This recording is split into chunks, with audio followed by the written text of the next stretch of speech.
lepaskan abangku dan istrinya. Jika tidak, aku akan memusnahkan istanamu ini." "Dasar anak kecil. Baiklah kalau begitu.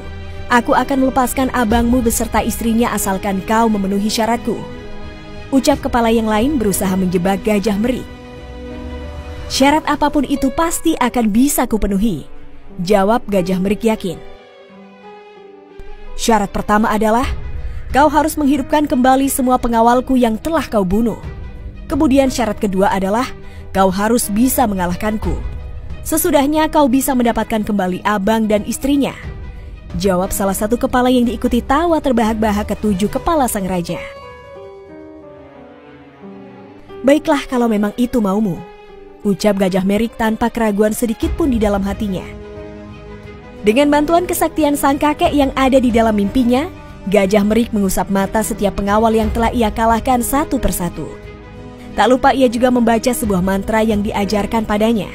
Dalam sekejap, seluruh ular pengawal tersebut kembali hidup. Hal itu langsung membuat Raja Ular takjub. "Luar biasa anak manusia. Kau telah berhasil memenuhi syaratku yang pertama," ucap salah satu kepala diikuti dengan tawa puas. "Namun kau tak akan pernah bisa memenuhi syarat kedua, yaitu mengalahkanku." "Tunjukkanlah kesaktianmu," teriak Gajah Merik menantang penuh keberanian. Saat itu juga sang raja mengibaskan ekor ke arah Gajah Merik. Dengan lincah, bocah berusia 13 tahun itu berkilat dan menghindari kibasan ekor Raja Ular. Perkelahian sengit kemudian terjadi. Serangan demi serangan dilakukan oleh Gajah Merik kepada sang Raja Ular, begitu pula sebaliknya. Perkelahian itu berjalan begitu seimbang hingga 5 hari 5 malam. Tak ada salah satu pun yang terkalahkan ataupun terlihat menyerah. Namun ketika memasuki hari ke-6, sang Raja Ular mulai kehabisan tenaga dan kelelahan. Kesempatan itu tak disia-siakan oleh Gajah Merik sama sekali. Ia semakin menguatkan serangannya hingga membuat lawannya terdesak. Tanpa membuang-buang waktu lagi, Gajah Merik mengubah selendangnya menjadi pedang, kemudian ia tusukkan ke perut lawannya. Sang raja langsung berteriak ketakutan. "Ampun, kau memang hebat anak kecil. Aku mengaku kalah," ucap salah satu kepala sang raja. Keenam kepala lainnya juga mengakui kekalahan dan menyerah. Gajah Merik kemudian mundur beberapa langkah, masih dengan berjaga-jaga siapa tahu lawannya mendadak kembali menyerangnya. Sesudahnya, Gajah Merik masuk ke sebuah ruangan tempat abangnya beserta istrinya dikurung. Dengan segera, ia membebaskan mereka dan merencanakan kembali ke istana. Tak berapa lama kemudian Sob, Gajah Merik kembali ke istana beserta Gajah Meram, Putri Jingga, dan para pengawal yang bertugas menjaga tempat pemandian. Kedatangan mereka langsung disambut dengan penuh kegembiraan oleh seisi istana.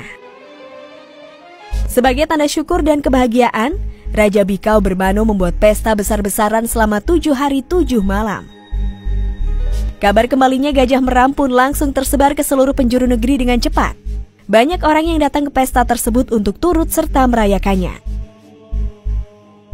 Setelah pesta berakhir, sang raja mengumumkan bahwa ia berencana untuk menyerahkan tahta kerajaan kepada Gajah Meram.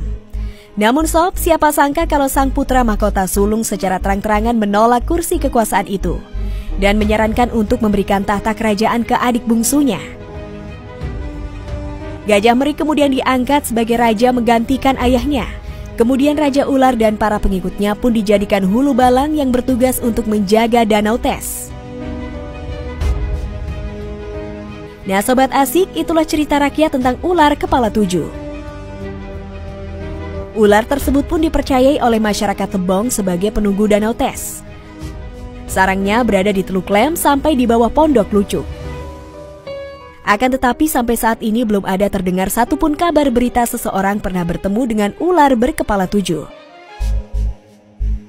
Berdasarkan asumsi bahwa kenapa munculnya mitos tersebut, dikarenakan konon pada masa lampau, sebagai salah satu cara orang tua melarang anaknya mandi di danau khawatir tenggelam.